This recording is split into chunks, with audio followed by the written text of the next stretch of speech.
வாழ்க வளமுடன். அனைவருக்கும் வணக்கம். இன்னைக்கு ஒரு பாசிட்டிவான பதிவு தாங்க பார்க்க போகிறோம். வருகிற பிப்ரவரி 2ஆம் தேதி பார்த்திங்கன்னா ஞாயிற்றுக்கிழமை வசந்த பஞ்சமி வருதுங்க. இந்த நாளில் பார்த்திங்கன்னா இந்த ஒரு பூ உங்கள் கையில் கிடைச்சிது அப்படின்னா தங்கம் வெள்ளி நகைகளை நீங்கள் வாங்கி குவிப்பீங்க. அது மட்டும் இல்லாமல் அடகு வைத்த நகைகளையும் மீட்க முடியுங்க. இதனால் அது என்ன பூ, என்ன பரிகாரம் அப்படின்னு பார்க்கலாங்க. முதல்ல வசந்த பஞ்சமி அப்படிங்கிறது என்னன்னு பார்க்கலாங்க. வசந்த காலம் வருவதை முன்னிட்டு கொண்டாடக்கூடிய விழா தாங்க வசந்த பஞ்சமி அப்படின்னு சொல்கிறோம். சரஸ்வதி தேவி பார்த்தீங்கன்னா இந்த நாளில் தான் அவதரிச்சாங்க அப்படின்னு புராணங்களில் சொல்லப்படுதுங்க. கல்விக்கும் ஞானத்துக்கும் கலைகளுக்கும் அதிபதியான சரஸ்வதி தேவி தாயாருக்கு பார்த்தீங்கன்னா பூஜைகள் நடக்குங்க. அந்த விழா சிறப்பாக நடக்கும். இந்த ஒரு பொன்னான ஒரு நாளில் நம்ம வீட்லேயும் ஒரு எளிமையான வழிபாடுகள் எல்லாமே பண்ணலாங்க.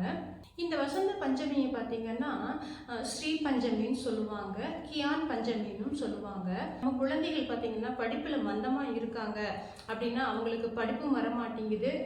அதே சமயம் அவங்க இன்ட்ரெஸ்டாக படிக்க மாட்டேங்கிறாங்க. எந்த ஒரு எக்ஸாம் எழுதினாலுமே அதில் மார்க் ரொம்ப குறைவாக வாங்குறாங்க. அப்படிங்கிற பட்சத்தில் நீங்கள் இந்த ஒரு பூஜைகள் பண்ணலாங்க. இந்த நாளில் பூஜைகள் பண்ணலாம்.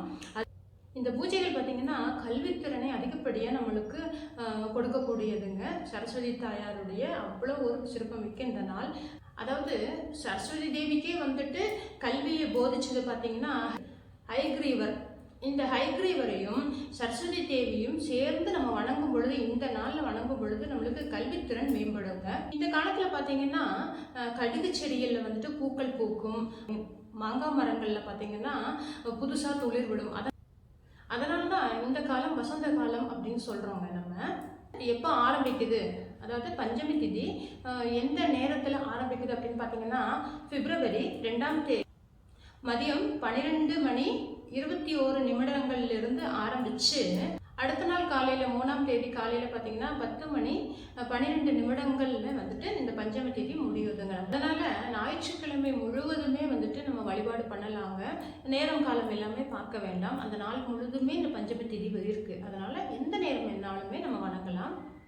சரி, இந்த வழிபாடு பண்ணுற அன்னைக்கு பார்த்தீங்கன்னா நம்ம சில ஒரு விஷயங்களை கடைபிடிக்கணும். எப்படி நம்ம சரஸ்வதி பூஜை, ஆயுத பூஜைகள் எல்லாமே எப்படி சிறப்பாக கொண்டாடுவோமோ அதே போல் இந்த பஞ்சமி திதியுமே நமக்கு வணங்கலாங்க.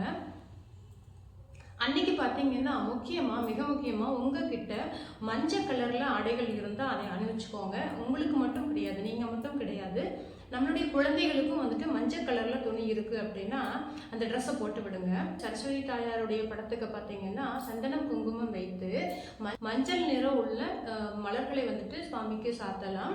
அப்புறம் பார்த்தீங்கன்னா நெய்வேத்தியமாக மஞ்சள் கலரில் நீங்கள் எந்த நெய்வேத்தியம் கூட பண்ணலாங்க. அதே போல் நம்ம ஸ்வீட்ஸ் எல்லாமே இனிப்புகள் பழங்கள் வாங்குறது கூட மஞ்சள் கலரில் வாங்குறது ரொம்ப ரொம்ப சிறப்புங்க. ஏன்னா மஞ்சள் கலர் பார்த்தீங்கன்னா சரஸ்வதி தேவியருக்கு ரொம்ப ரொம்ப ஒரு பிடித்தமான உகந்த கலர்னு சொல்லுவோம். இந்த நெய்வேத்தியங்களை எல்லாமே படைச்சு அவங்களுக்கு தீப தூப ஆராதனைகள் எல்லாமே காட்டி வழிபாடு பண்ணலாங்க. படிக்கிற குழந்தைகளுடைய புக்ஸ் நோட்டு, அப்புறம் நம்ம ஆஃபீஸில் யூஸ் பண்ணக்கூடிய நோட்டு ஏதாவது இருந்துச்சுன்னா அந்த புக் நோட்டுகளுக்கு எல்லாத்துக்குமே நம்ம சந்தனம் குங்குமம் வச்சு மலர்களும் வச்சு கண்டிப்பாக அங்கே வச்சு சாமி கும்பிடணுங்க. சில பேர் பார்த்தீங்கன்னா இந்த ஒரு பஞ்சமி திதினால பார்த்தீங்கன்னா அக்ஷய திருதியை நம்ம எப்படி வணங்குவோமோ அந்த நாளை எப்படி நம்ம கொண்டாடுவோமோ அதே போல் இந்த பஞ்சமி திதியையும் கொண்டாடுவாங்க. உங்ககிட்ட காசே இல்லை, என்னால் வழிபாடெல்லாம் பண்ணவே முடியாது அப்படின்னா ஒரு 50 ரூபாய்க்கு, அதாவது ஒரு 100 ரூபாய் 50 ரூபாய்க்குள்ளே மஞ்சள் கலரில் பூக்கள் வாங்குங்க, அல்லது மஞ்சள் தூள் வாங்குங்க. இந்த மாதிரி மஞ்சள் சம்மந்தப்பட்ட பொருட்களை வீட்டுக்கு வாங்கிட்டு வாங்க. அது ரொம்ப ரொம்ப சிறப்புங்க. வாழ்க்கையில் ஒரு செல்வ நிலையை கொடுத்தே தீருவாங்க சரஸ்வதி தேவியார். செல்வ நிலைகள் மட்டும் கிடையாது, நம்மளுடைய மிகப்பெரிய செல்வம் எது? கல்வி செல்வம் தானே. அந்த கல்வி செல்வத்தை வணங்கக்கூடிய அந்த சரஸ்வதி தேவி தாயாரை பார்த்தீங்கன்னா இந்த நாளில் அவங்களுக்கு உகந்த நாட்களில் வழிபாடு பண்ணும்போது நிச்சயமாக அதுக்குண்டான கைமேல் பலனை கொடுத்தே தீருவாங்க. இந்த வழிபாடெல்லாம் என்னாலுமே பண்ணவே முடியல, என்னால் பூக்கள் வாங்குறதுக்கும் காசு இல்லை, அவ்வளோலாம் காசெல்லாம் கிடையாதுங்க, நான் ரொம்ப ரொம்ப கஷ்டத்தில் இருக்கேன் அப்படின்னாலுமே நீங்கள் ஒன்றுமே கவலைப்பட வேண்டாம். நம்ம பொங்கலுக்கெல்லாம் காப்பு கட்டுறதுக்கு பயன்படுத்துவோம் இல்லையா, ஆவாரம்பூ. அந்த ஆவாரம்பூவை வந்துட்டு நீங்கள் உங்கள் வீட்டு பக்கத்தில் ஏதாவது இருக்குது அப்படின்னா கொஞ்சம் ஒரு கைப்பிடி அளவுக்கு பறிச்சுட்டு வந்துக்கோங்க.